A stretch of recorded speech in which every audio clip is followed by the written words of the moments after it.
చంద్రబాబు ప్రభుత్వం గ్రూప్ 2 అభ్యర్థుల జీవితాలతో చెలగాటమాడుతోందని ధ్వజమెత్తారు. వైఎస్ఆర్సీపీ విద్యార్థి విభాగం వర్కింగ్ ప్రెసిడెంట్ రవిచంద్ర.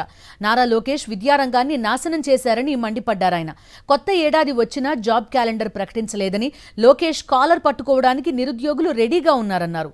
గ్రూప్ 2 ఫలితాలు వెంటనే ప్రకటించాలని డిమాండ్ చేశారు రవిచంద్ర. ఏపీపీఎస్సీని ఈరోజు చంద్రబాబు ఒక కమిషన్ గా నిర్వహించిన పరిస్థితి ఉంది. నారా లోకేష్ గారు విద్యాశాఖ మంత్రి అయిన తర్వాత విద్యాశాఖని పూర్తిగా నిర్వీర్యం చేశారు. నిరుద్యోగుల జీవితాలతో చెలగాటమాడుతా ఉన్నారు.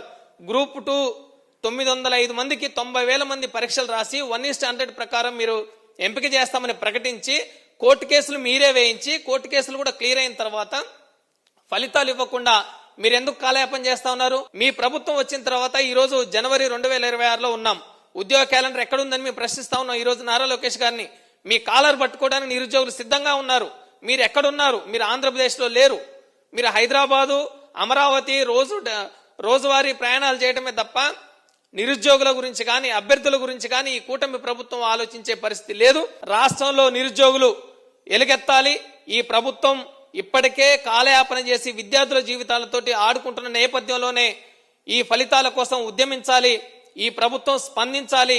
నారా లోకేష్ గారు ఒక ప్రకటన చేయాలని మా వైఎస్ఆర్ కాంగ్రెస్ పార్టీ విద్యార్థి విభాగం తరపున డిమాండ్ చేస్తూ